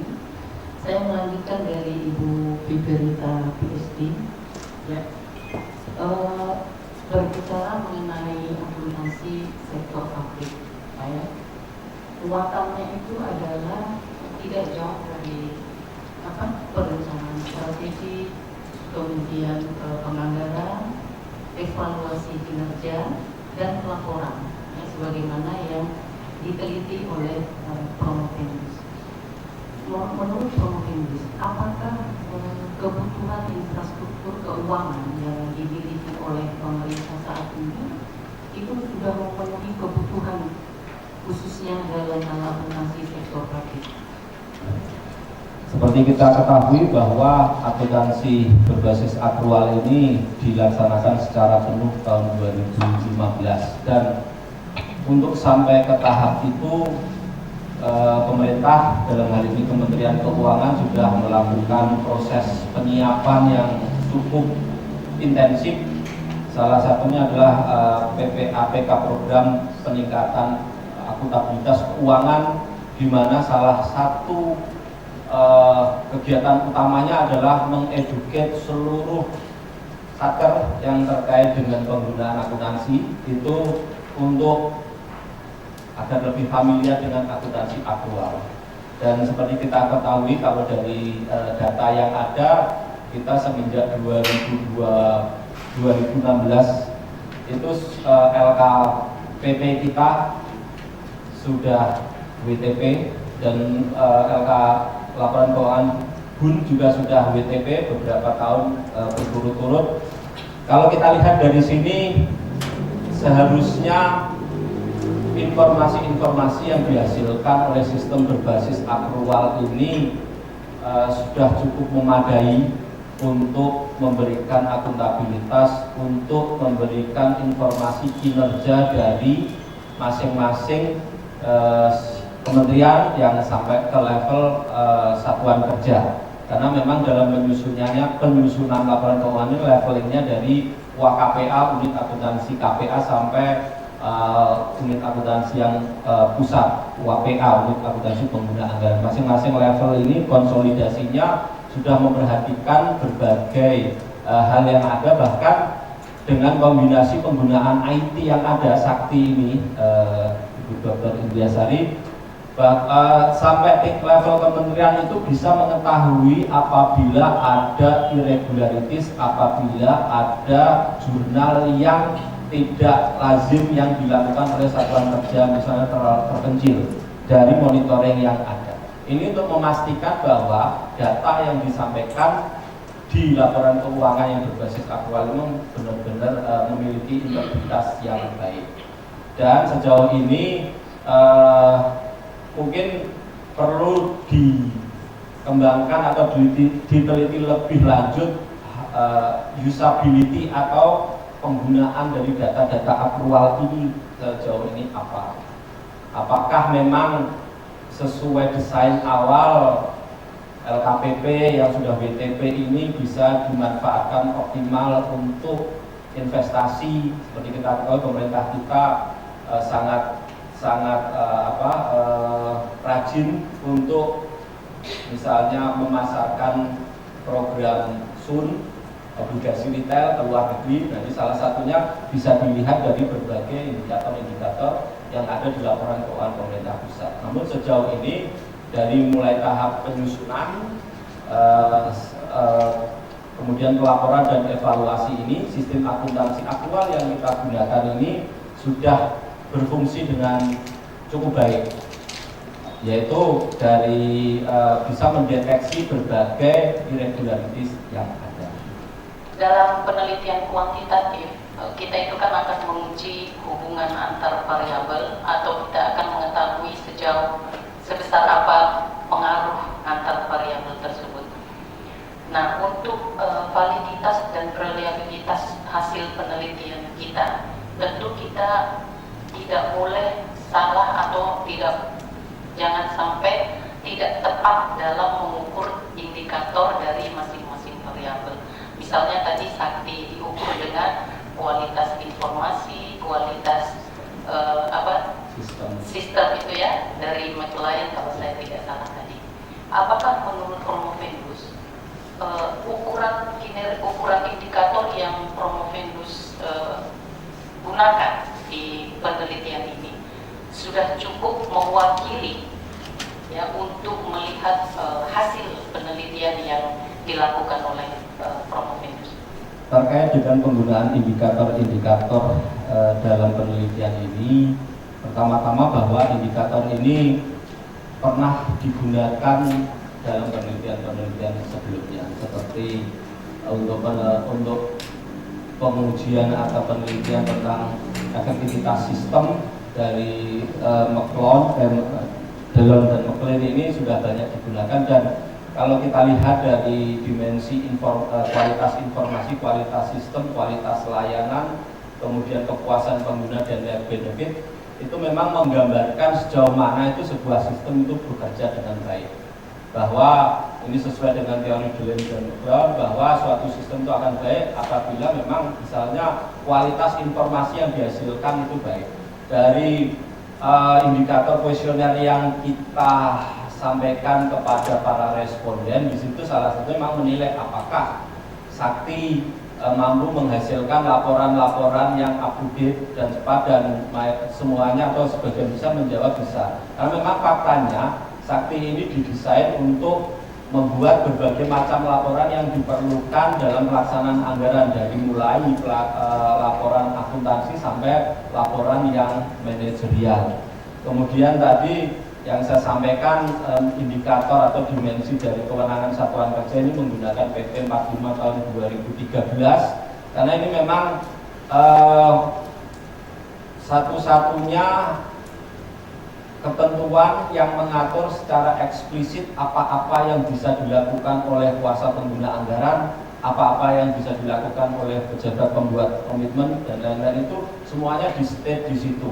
Dan di situ mencerminkan seberapa besar kewenangan yang dimiliki itu, sehingga kami menggunakan ketentuan tersebut, kami menggunakan peraturan PP 45 itu untuk mengukur memang sejauh mana hal ini dilaksanakan di satuan kerja, dan kami menggunakan metode statistik yang ada untuk memastikan bahwa respon ini memang representatif atas apa yang kami survei. Ya. Silakan Bu. Bismillahirrahmanirrahim. Terima kasih Pak Mahfud sebagai Ketua Tim Penguji. Selamat Promovendus Abdul Yusuf atas sampai di titik hari ini. Tetap semangat Pak dengan segala proses yang sudah dilalui. Karena saya mengikuti dari awal sampai dengan saat ini, proses yang dijalani oleh Promovendus, mungkin sudah tidak terlalu banyak yang perlu saya komentari atau minta konfirmasi. Namun tadi terkait dengan, kalau bisa saya sarankan Pak Promovendus, sudah dimasukkan saran kami terkait dengan untuk penelitian lanjut, yaitu untuk satker yang BLU yang tentu mempunyai kewenangan yang berbeda. Namun boleh juga disarankan untuk penelitian lanjut, yaitu responden Pak. Karena responden ini kalau kita lihat ini pada level middle management dan operational management. Tentu memiliki kewenangan yang berbeda jika respondennya misalnya di tingkat level kementerian lembaga, yaitu misalnya level ya menteri atau dirjen-dirjen yang tentu punya kewenangan dalam hal ini konteks diskresi ya misalnya Pak ya. Beberapa kasus juga memperlihatkan seperti itu, bagaimana kewenangan diskresi itu kemudian tingkat level top management tersebut itu mungkin salah bisa ditambahkan Pak. Kemudian dari hasil penelitian ini juga menarik terkait dengan kalau kita lihat variabel akuntansi berbasis akrual, bagaimana Promopendus bisa menjelaskan konteks akuntansi berbasis akrual terkait dengan kinerja belanja, yang tentu kita pahami bahwa basis yang digunakan dalam konteks akuntansinya dan penganggarannya ini berbeda Pak. Penganggaran sampai saat ini walaupun diklaim kita sudah akrual, tapi tentu kita pahami bahwa sistem mekanisme penganggarannya masih berbasis cash, yaitu ditunjukkan dengan laporan realisasi anggaran yang masih berbasis cash. Bagaimana Promopendus bisa menjelaskan hal ini? Silakan Pak. Terima kasih Bu masukannya. Nanti terkait responden, mudah-mudahan ada penelitian lain yang bisa melibatkan para strategic decision maker. Kemudian yang terkait akuntansi berbasis akrual itu memang secara ketentuan memang di Undang-Undang Keuangan Negara di Peraturan Pemerintah Nomor 71 tahun 2010 memang disebutkan bahwa untuk anggaran ini LRA, laporan realisasi anggaran, memang basisnya masih kas, dan kita memang masih menggunakan dua pendekatan. Dan untuk yang berbasis akrual terutama adalah untuk LO, laporan operasional, kemudian perubahan ekuitas LPE. Nah, jadi dalam penggunaan satu hal yang cukup signifikan dalam implementasi akuntansi berbasis akrual di sistem keuangan negara kita ini adalah penggunaan yang namanya BAS, Badan Akun Standar. Nah, ini BAS ini adalah kunci untuk bisa menghasilkan LRA yang berbasis kas ini dan LO yang berbasis akrual. Sejauh ini di Kementerian Keuangan secara terus-menerus mengupdate dan memperbaiki segmen BAS atau istilahnya chart of account ini, sehingga memang bisa merepresentasikan berbagai transaksi di pemerintahan yang cenderung meningkat terus. Sampai tadi kita basis atau COA kita kembangkan sehingga itu tadi, karena memang pada waktu penyusunan laporan keuangan dan apalagi ketika kita masih menggunakan basis kas itu tidak diperlukan berbagai pelaporan yang menunjukkan accrued liability atau accrued expense gitu ya. Nah ini namun sejauh ini dapat saya sampaikan dari pengamatan kami dan dari hasil penelitian yang ada bahwa penggunaan basis kas dan basis akrual yang beriringan di sistem keuangan negara kita ini tidak ada masalah, karena memang segmennya juga berbeda. Nah, memang laporan realisasi anggaran itu kaitannya adalah untuk menunjukkan seberapa besar penggunaan anggaran ini dilihat dari segi regulasi, karena anggaran kita dalam LRA itu masih prinsipnya setiap uang yang keluar dari kas negara itu adalah dianggap sebagai belanja. Sedangkan untuk basis akrual kita tidak sepenuhnya menganggap itu. Makanya terminologi yang digunakan juga berbeda. Kalau di dalam LRA itu yang digunakan adalah istilahnya belanja. Namun di dalam LO, laporan operasional, itu kita menggunakan beban, sama seperti yang digunakan oleh di dunia swasta. Sehingga terkait dengan penggunaan LRA ini sampai saat ini memang masih diperlukan Bu ya. LRA yang menggunakan basis kas ini memang masih diperlukan, terutama dalam rangka untuk mematchingkan antara alokasi anggaran yang tersedia atau alokasi pagu yang disediakan dengan penyerapannya. Nah, biar bagaimanapun penyerapan ini di dalam kinerja belanja terkait indikator kinerja belanja ini pun masih diperhitungkan cukup signifikan, yaitu 20%. Sehingga penggunaannya dalam LRA ini juga masih penting untuk diteruskan. Seperti itu. Penelitian Pak Prof. ini yaitu menunjukkan bahwa kewenangan di level satuan kerja di mana respondennya lebih banyak ke manajemen dan operasional ya levelnya itu tidak berpengaruh. Bagaimana Promopendus bisa menjelaskan konsep ini public management, kemudian ada turunannya yaitu new public service dalam konteks hasil atau temuan penelitian Bapak, karena dalam satu sisi new public management ini memberi keleluasaan, namun dalam konteks penelitian ini ternyata penerapan kewenangan itu tidak berpengaruh, Pak. Silakan Pak.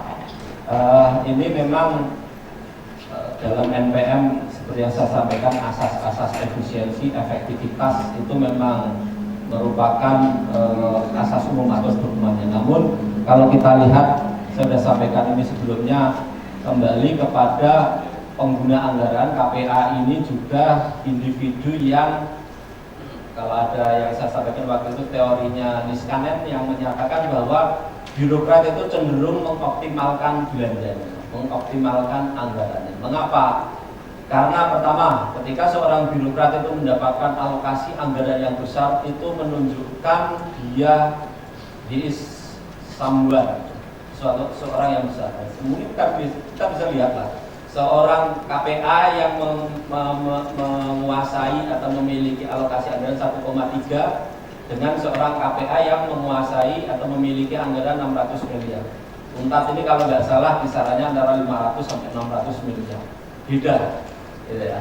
Artinya apa? Ketika seseorang itu memiliki persepsi sebagai budget maximizer seperti yang diteorikan Niskanen itu, nah ini persepsi itu akan membuat tindakannya itu bertentangan dengan asas-asas efisiensi, atau tidak selalu bertentangan, cenderung. Nah, karena apa itu tadi? Di satu sisi dalam kualitas kinerja belanja itu masih ada porsi 20%. Biar bagaimana bagus pun, kalau anggaranmu dikasih 100, ternyata kamu hanya bisa menghabiskan 75, artinya tidak bisa spend 25. Padahal ada, ini juga mungkin menarik Bu, entah bagaimana barangkali ini memengaruhi wacana atau diskursus yang selalu disampaikan adalah Kementerian Keuangan dalam memperoleh anggaran itu tidak gratis. Kita selalu ada upayanya, entah itu dari perpajakan, entah dari penerbitan surat utang. Artinya apa? Sehingga uang yang diterima ini harus benar-benar bisa dibelanjakan. Ketika seorang satker, ketika suatu satuan kerja tidak bisa membelanjakan, ini otomatis juga akan ada persepsi dari, mungkin ini yang kita bilang middle manager, dari strategic level, mungkin ada pandangan kamu tidak cakap dalam membelanjakan anggaranmu. Nah, ini yang sepertinya juga dihindari oleh para KPA itu. Sehingga apa? Masih ada terjadi sampai prediksi saya sampai akhir tahun anggaran 2023 ini, nanti di triwulan akhir itu mungkin di tempatnya Pak Yuni selaku Kakanwil nanti bisa melihat itu bagaimana penumbuknya. Kalau kita lihat grafiknya itu di 3 bulan terakhir, Oktober, November, Desember itu hampir kadang 50% dari pagu yang ada itu di spend di situ. Nah ini yang jadi masalah ini. Menurut saya memang ada suatu benang merah dari temuan kami itu tadi. Ketika kewenangan itu diberikan, mungkin di suatu titik dia akan merasa, ya mungkin ini saya spend dulu, karena mungkin nanti atasan saya menganggap kalau saya nggak bisa spend optimal, saya tidak kurang cakap. Ini salah satu PR mungkin yang nanti juga bisa diteliti di penelitian selanjutnya. Berikutnya Pak Dr. Muhammad.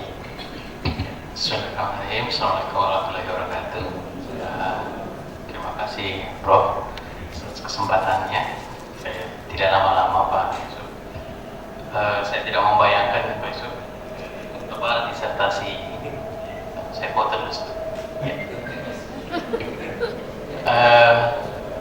Yusuf, ini tebal disertasi ini. Sudah beberapa bulan, mungkin 2 bulan, 3 bulan terakhir kan Pak Yusuf sudah pindah dari Sulawesi Tengah ke Sumatera Utara, tapi mungkin sempat ke Jakarta dulu. Ya. Saya mendengar tadi dipaparkan terkait dengan Pak Yusuf, istri Pak Yusuf adalah seorang akuntan publik. Ya. Saya tidak membayangkan Pak Yusuf disertasi ini kalau didiskusikan di dalam kamar. Ya. Saya ada lanjutannya Pak Yusuf. Ya. Ini kalau ibu seorang akuntan publik tentu memahami tingkat pengawasan yang cukup tinggi, ya. Tentu sama Pak Yusuf juga waskat juga mungkin, ya. Saya ingin tanya soal itu Pak Yusuf. Ada satu variabel yang tidak berpengaruh signifikan, dan di variabel tersebut Pak Yusuf menjelaskan bahwa mungkin saja tidak efektif pengawasan yang dilakukan, ya, seperti yang dilakukan yang diteliti oleh Verbaeten dan Speckle tahun 2015. Ya. Apa maksudnya? Check and balance, ya, terkait dengan pemberian kewenangan KPA, PPK, PP, SPM, dan bendahara pengeluaran. Maksud check and balance ini seperti apa Pak Yusuf? Pertanyaannya, jadi memang check and balance itu artinya adalah mekanisme saling menguji. Jadi KPA itu adalah pemegang overall authority, pemegang kewenangan umum dari suatu organisasi charter. Dia hanya memastikan satuan kerjanya itu adalah menjalankan atau membelanjakan uangnya untuk tujuan organisasi. Nah, PPK, PPSPM, dan bendahara ini dalam konsep keuangan negara ini equal, setara. Oleh karena itu, konsep saling mengujinya adalah misalnya poin pertama untuk melakukan pembayaran dari rekanan mengajukan tagihan. Tagihan ini yang menerima adalah PPK. PPK akan memeriksa, kemudian menerbitkan yang namanya SPP, surat permintaan pembayaran. Di situ diperiksa semuanya, yang saya bilang kewenangan yang besar itu. Bahkan saya mungkin pernah bercerita, kalau dulu kami di Kementerian Keuangan itu bisa menolak kalau ada charter yang mengajukan tagihan beli mobil, karena kita tahu yang dibeli motor. Tapi setelah reformasi itu tidak bisa lagi, karena pengguna anggaran. Walaupun kita tahu dia beli motor, dia ngajuin untuk beli mobil, kita bayar. Nanti urusannya sama siapa? Nah, polisi sama jaksa. Nah, karena ada itu dulu kewenangannya dipegang Kementerian Keuangan. Nah, ini yang dilepas, dan ini yang saya bilang bahwa ini kewenangan yang lebih besar.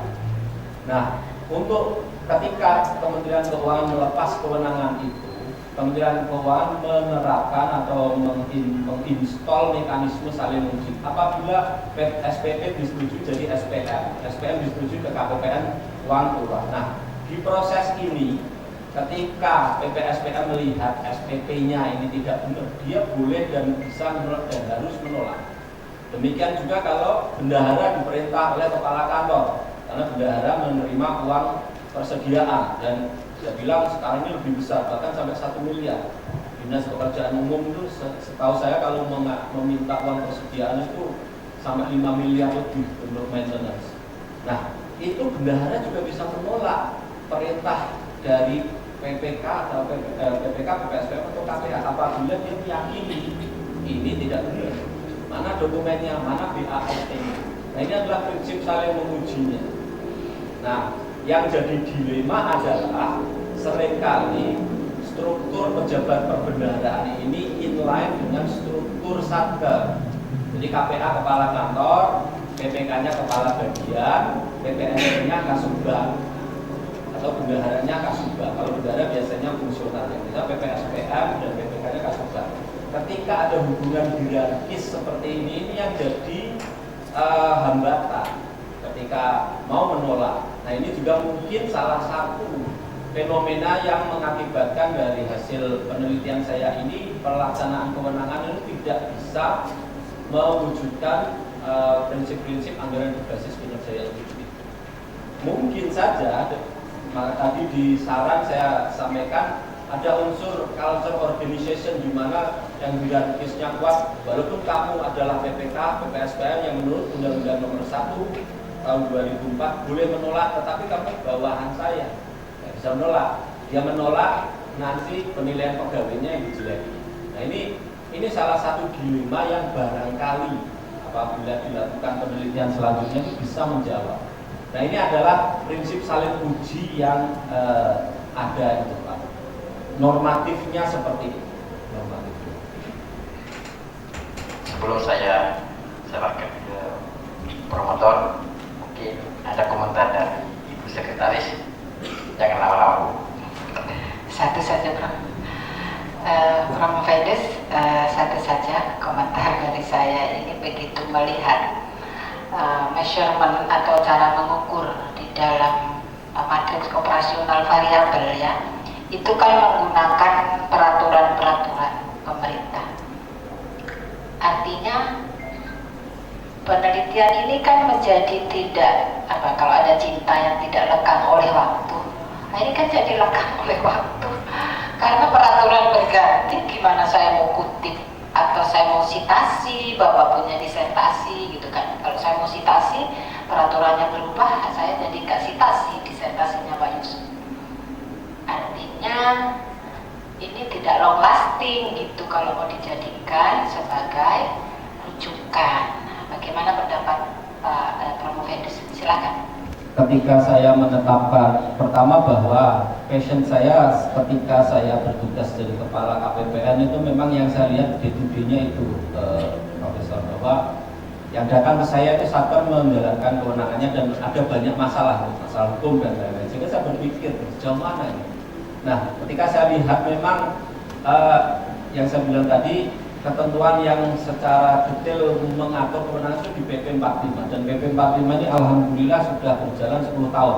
PP 45 tahun 2013. Sepertinya bakal cukup lama juga, Prof, untuk mengubah PP ini. Kalau PMK bisa cepat, tapi kalau PP 45 ini sepertinya butuh lebih lama, dan menurut analisis saya apabila ada perubahan itu tidak akan signifikan. Mengapa? Karena PP 45 ini adalah turunan langsung dari Undang-Undang Nomor 1 tahun 2004 dan Undang-Undang Nomor 17.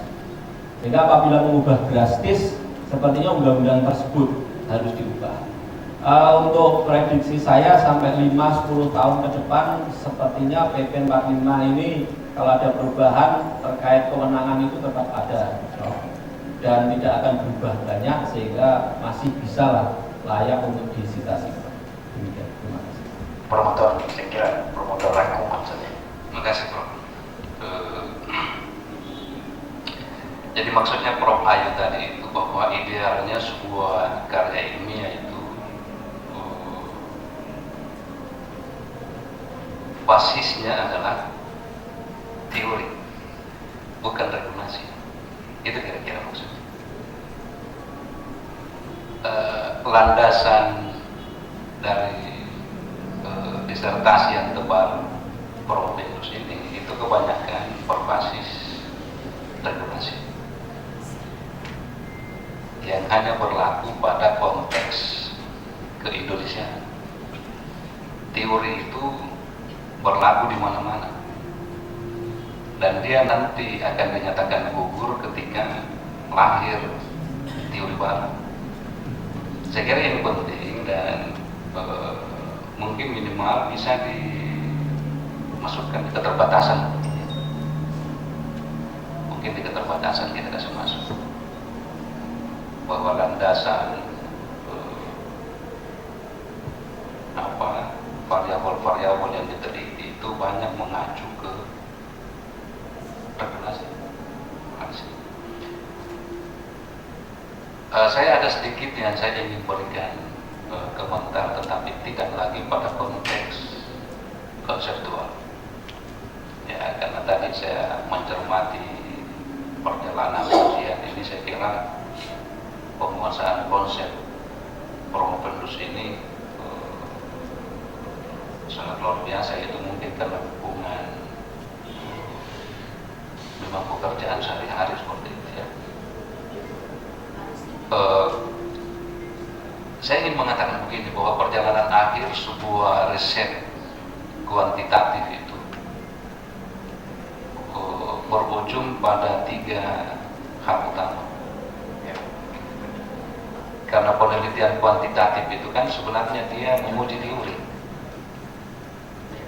Kalau bahasa filsafatnya mungkin dia masuk kategori riset induktif ya, menguji teori. Nah, sehingga di dalam perjalanan akhir riset-riset kuantitatif itu endingnya apakah dia sejalan dengan teori, menolak teori, atau justru melahirkan satu teori baru. Tetapi namun demikian juga harus terkonfirmasi kembali ke di samping teori tadi juga harus terkonfirmasi ke riset sebelumnya dan juga kepada fakta-fakta empirik. Penjelasan tadi itu sudah cukup bagus, tetapi ada yang kurang, belum banyak muatan bagaimana hasil riset terutama yang tidak signifikan itu dalam kaitannya dengan riset sebelumnya. Nah, ini yang saya ingin dengar sekilas saja, tidak usah terlalu panjang-panjang ya. Oke, saya kira cukup. Terima kasih. Kalau dari sebenarnya yang peraturan PP 45 yang saya sebut yang merupakan turunan UU Undang-Undang Nomor 1 itu, Undang-Undang Keuangan Negara itu, ya menurut saya dan pemahamannya basisnya memang dari teori agensi, Prof. Dari teori agensi. Karena memang di situ di dalam penjelasan dari Undang-Undang Keuangan Negara itu ada salah satu kalimat atau istilahnya jargon yang sampai saat ini digunakan dalam pengelolaan keuangan negara, yaitu let the manager manage. Let the manager manage gitu.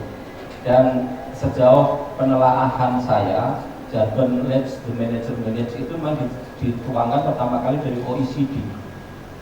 Dan OECD ini menurut penelitian Verbetten yang dikutip oleh Pak Dr. Muhammad Din tadi, Verbetten tahun 2015, itu memang menguji doktrin dari teori agensi dalam NPM itu.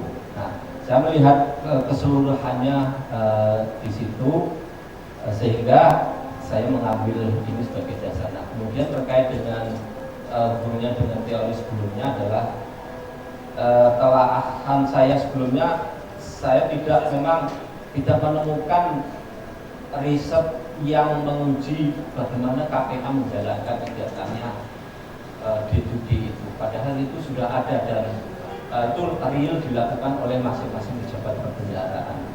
Sehingga dalam kaitannya dengan riset-riset sebelumnya, temuan saya ini terutama terkait yang tidak signifikan ini, Prof, adalah menjembatani sebagai menjembatani gap yang ada dari pengukuran kewenangan sebelumnya yang hanya bersifat hukum. Ya, karena saya lihat itu dari artikel-artikelnya mahasiswa hukum, Prof. Nah, ini saya melihatnya dari sisi keuangan, karena dari penjabaran indikator-indikator yang ada itu pertanyaannya pembuatan kontrak, pembayaran, dan lain-lain. Sehingga saya melihatnya di situ, Prof.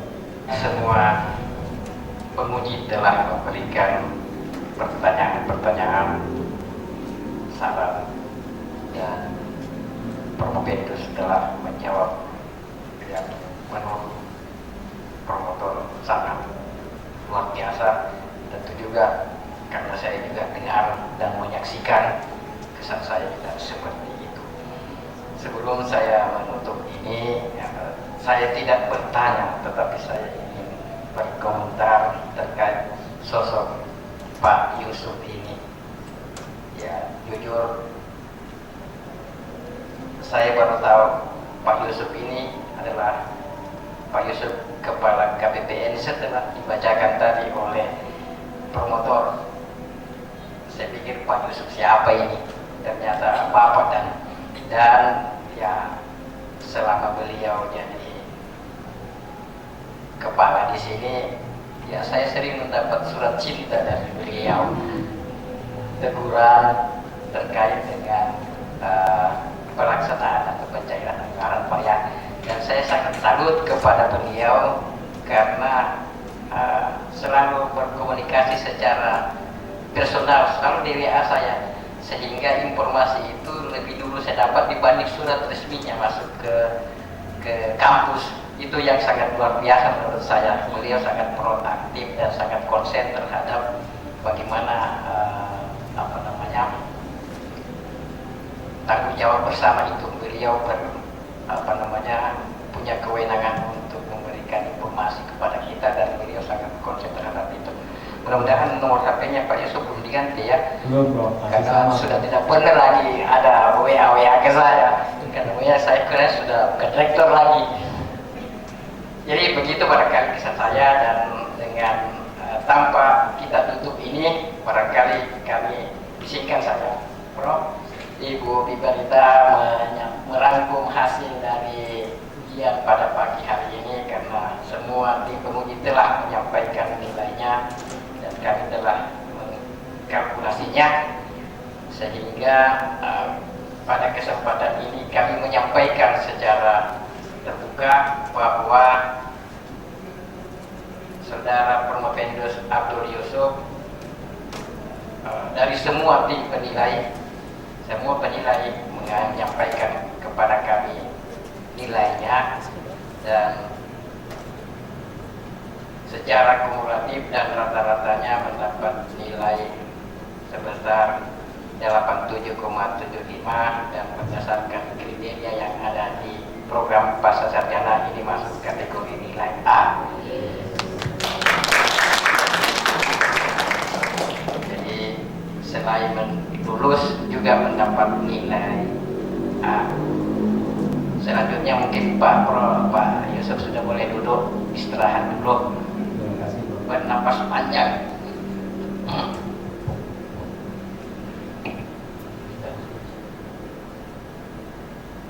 Oh ya,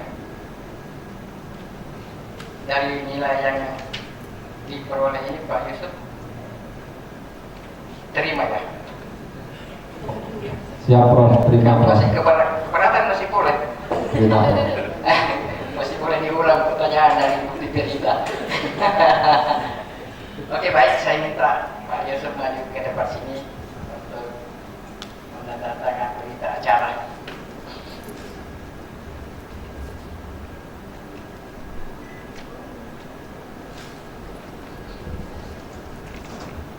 IPK kumulatifnya setelah masuk nilai disertasi mendapat IPK sebesar 3,98,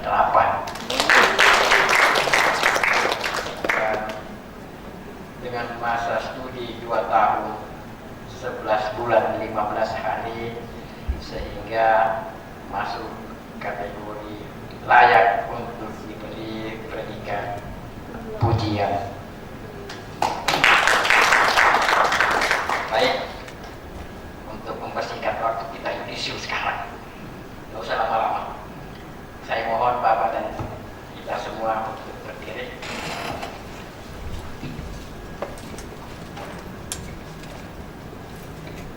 Bismillahirrahmanirrahim. Saya Ketua Panitia Ujian Doktoral melantik Saudara Abdul Yusuf menjadi doktor dalam bidang ilmu ekonomi, konsentrasi ilmu akuntansi. Moga-moga Allah menerima amalan saudara sebagai amalan jariah yang akan saudara abdikan bagi ilmu, pengetahuan, nusa bangsa, dan agama. Semoga saudara dapat mempertahankan integritas ilmiah saudara sebagai seorang doktor. Saya ucapkan selamat.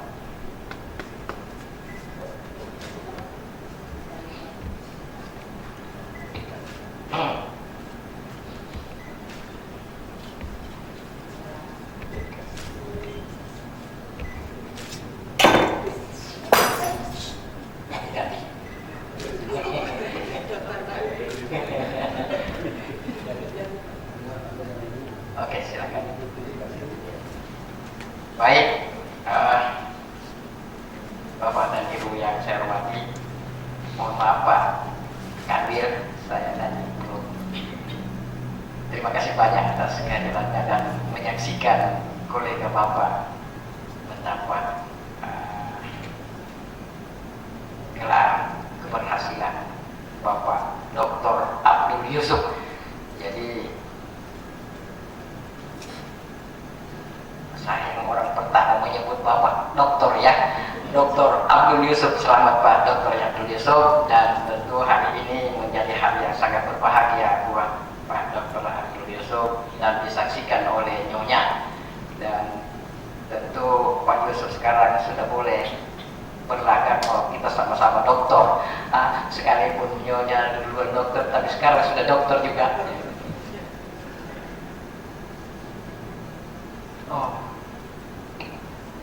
Berikutnya pada kesempatan ini rupanya sidang ujian promosi dokter ini dihadiri oleh koleganya atau teman-teman Pak Dr. Yusuf yang disaksikan lewat Zoom, lewat online, dan tentu saya menyampaikan terima kasih banyak atas kehadiran semua dengan tabah dan sabar menyaksikan waktu pelaksanaan ujian ini yang kurang lebih 2,5 jam. Sekali lagi terima kasih banyak kepada peserta atau partisipan, kolega dari Pak Yusuf menyaksikan. Tentu semua peserta ini menyampaikan rasa syukur dan berbahagia atas keberhasilan Pak Dr. Yusuf pada pagi hari ini. Sebelum saya mengakhiri sidang ujian ini, saya beri waktu kira-kira 5 menit kepada Pak Dr. Yusuf untuk menyampaikan kesan-kesannya kepada kita semua. Silakan Pak. Terima kasih kepada Bapak Profesor Dr. Insinyur Mahfud MP, Ibu Asian DNC selaku Ketua Dewan Penguji. Kesan saya pertama, saya sampaikan ucapan terima kasih kepada Bapak Profesor Dr. Andi Matulada Amir, SE, MSI, CA selaku promotor kami. Terima kasih Prof, saran-saran dan petunjuknya sangat membantu kami dalam menyelesaikan studi ini tepat waktu. Mudah-mudahan tidak melenceng, tidak terlalu banyak, apalagi kan sudah ditulis 11 bulan katanya. Kemudian kepada Pak Dr. Harifudin Tahir, SE, MP selaku co-promotor yang mana beliau tidak bisa hadir, saya juga sampaikan terima kasih yang sebesar-besarnya kepada beliau atas arahan dan bimbingan beliau. Kemudian ucapan juga saya sampaikan kepada Bapak Rektor Profesor Dr. Insinyur Amar, ST, MT, Ibu Asian DNC selaku Rektor Universitas Tadulako. Terima kasih kepada Bapak Dr. Insinyur Adam Malik selaku Direktur Pasca Sarjana. Terima kasih kepada Bapak Dr. Samsurizal M. Sulaiman selaku Wadira Wakil Direktur Bidang Umum. Kemudian kepada Ibu Profesor Dr. Sri Ajani Lasmini selaku Wakil Direktur Bidang Umum dan Keuangan, di mana beliau juga selaku Ketua Dewan Penguji kami waktu ujian tertutup. Spesial juga kepada Ibu Profesor Wahyuningsih, SE, MSc, PhD. Terima kasih Bu Profesor atas dukungan terhadap kami yang luar biasa sehingga kami bisa menyelesaikan studi ini. Ibu Viverita, PhD, terima kasih berkenan hadir jauh-jauh dari Depok UI, berkenan hadir di Palu untuk memberikan ujian sebagai penguji eksternal kami. Kepada Ibu Dr. Rahayu Indriasari selaku penguji internal, terima kasih atas masukannya baik di ujian tertutup dan ujian terbuka pada hari ini. Kemudian sangat spesial juga ini kepada Bapak Dr. Muhammadin, SE, AK, MSI. Terima kasih Bapak Muhammadin. Beliau ini adalah yang pertama kali saya ingat di Januari 2021 saya telepon beliau, Pak, saya punya ide untuk melakukan penelitian begini Pak, dan kami diskusi dengan beliau di ruangan, di teras, di jurusan akuntansi, dan beliau memberi masukan yang luar biasa. Tanpa masukan beliau waktu itu, terutama penggunaan metodenya, saya nggak berani melangkah. Terima kasih Pak Din, insight-nya sangat luar biasa, dan diskusi-diskusi yang telah disampaikan dari Bapak sangat menjadi bahan untuk bagi kami dalam memperbaiki disertasi kami. Juga kepada yang terhormat Ibu Dr. Nina Yusnita Yamin, SE, AK, MSI, terima kasih Ibu. Dari mulai mata kuliah penelitian kontemporer semester 3 ya Ibu ya, kita sudah banyak berdiskusi juga terkait embrio riset ini. Ibu Dr. Nina memberikan masukan yang luar biasa, sehingga ide yang ada di kepala saya bisa lebih firm atas masukan-masukan Ibu. Saya juga menyampaikan ucapan terima kasih kepada istri saya yang hadir di sini, Dr. Triana Menarsih, SE, MSI, AK, CPA. Sudah. Jadi dulu itu Prof, waktu saya melamar dia, saya hanya D3, Prof, dia udah S1. Kemudian saya duluan, Prof, saya duluan ambil S2, dia masih S1. Kemudian sudah punya anak satu, dia ambil S1, ambil S2, kemudian juga ambil banyak. Istri saya ini suka sekolah, Prof. Ini kalau nggak saya larang, dia mau sekolah lagi jurusan hukum. Makanya saya bilang sudah, ini giliran anak sekarang yang ini. Jadi mungkin salah satu inspirasi ketika melihat bagaimana dia menyelesaikan studinya S3 itu jadi inspirasi buat saya juga. Sepertinya saya juga bisa, dan alhamdulillah saya ditugaskan di Kota Palu ini, ketemu dengan Prof. Mahfud waktu itu selaku rektor. Saya ingat Prof waktu itu datang ke kantor Prof, izin Prof, saya mau kuliah di sini ngangsu kamroh, dan Prof. Mahfud luar biasa memberikan sambutan, silahkan saja gitu. Dan waktu itu saya sampaikan, Prof, ada kemungkinan saya nggak bisa full time karena mungkin saja ada penugasan lain, dan alhamdulillah semuanya tercapai. Terima kasih istri saya Triana Menarsih dan kedua anak saya Faisal dan Alexandrina yang tidak bisa hadir karena baru masuk kuliah dan masuk sekolah, jadi belum bisa izin lama-lama. Kemudian terima kasih kepada ayahanda kami Bapak Sujono dan almarhumah ibu kami Ibu Kamira yang berjasa mendidik dalam kehidupan kami. Kemudian terima kasih kepada ayahanda mertua Bapak Dr. Ade Sampan Hadi Prayitno dan ibu mertua Ibu Sutini yang selalu mendukung penugasan kami. Kepada seluruh dosen pada program PDIE, program studi Doktor Ilmu Ekonomi Universitas Tadulako, saya sampaikan terima kasih. Kepada rekan-rekan seangkatan, sepertinya si Bu, ada Bu Risna hadir, alhamdulillah ada wakil dari angkatan. Kami saling menguatkan, mudah-mudahan semuanya bisa lulus tepat waktu. Kepada teman-teman di Direktorat Jenderal Perbendaharaan, saya sampaikan terima kasih kepada Pak Kakanwil, Bapak Yuni Wibawa. Bapak Yuni ini kami kenal dari Jakarta, beliau baru bertugas di Palu sekitar bulan Juni ya Pak Kanwil ya. Dan alhamdulillah beliau berkenan hadir menghadiri ujian kami. Kemudian teman-teman dari KPPN Palu dan juga Pak Saiful selaku Kepala Kanwil DJPB Provinsi Sumatera Utara yang ada di Medan. Terima kasih Pak Kakanwil.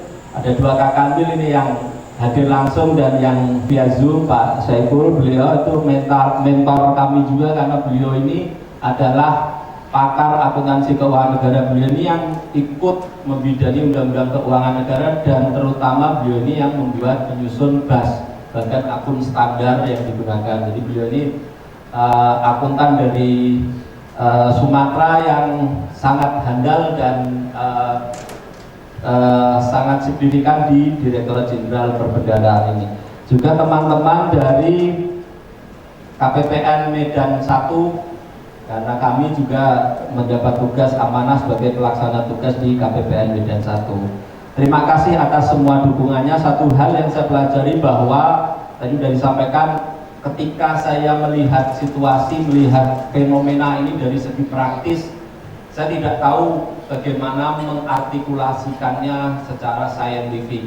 Ketika saya bertemu dengan Prof. Andi, saya berdiskusi dengan Pak Din, saya berdiskusi dengan Ibu Nina, saya jadi tahu bahwa harus ilmiah, source-nya harus jelas, referensinya. Dan ini yang membuat saya berpikir dan bisa memahami kaidah-kaidah ilmiah yang harus saya ikuti dalam penyusunan disertasi ini, walaupun memang belum sempurna. Terima kasih atas semuanya. Mudah-mudahan seperti yang disampaikan oleh Prof. Mahfud tadi, ilmu yang saya dapat ini bisa saya dedikasikan kepada nusa dan bangsa. Terima kasih. Billahi taufiq wal hidayah. Assalamualaikum warahmatullahi wabarakatuh. Dengan berakhirnya kesan-kesan dari Pak Dr. Abdul Yusuf, maka tibalah kita di akhir mengakhiri dari kegiatan sidang ujian ini. Tapi sebelum saya menutup, perkenankan saya menyampaikan terima kasih banyak yang kesekian kalinya kepada Ibu Bipladita PhD atas kehadirannya, memberikan atau selaku penguji eksternal untuk Dr. Abdul Yusuf. Juga saya menyampaikan terima kasih banyak kepada Prof. Andi Matulada yang telah dengan penuh keseharian beliau, penuh perhatian kepada Pak Yusuf, sehingga berhasil menghasilkan seorang dokter lagi untuk prodi ilmu ekonomi di Pasca Sarjana. Makasih banyak Prof, dan juga kepada Ibu Prof. Wahyuningsi selaku koordinator prodi. Terima kasih banyak atas ini semua, dan atas nama pimpinan Pasca Sarjana, Direktur Pasca Sarjana, saya juga menyampaikan terima kasih banyak atas kehadiran semua. Dan dengan mengucapkan alhamdulillahirrahmanirrahim, sidang ujian promosi doktor atas nama Dr. Abdul Yusuf saya nyatakan ditutup. Mana nih anunya? Assalamualaikum warahmatullahi wabarakatuh.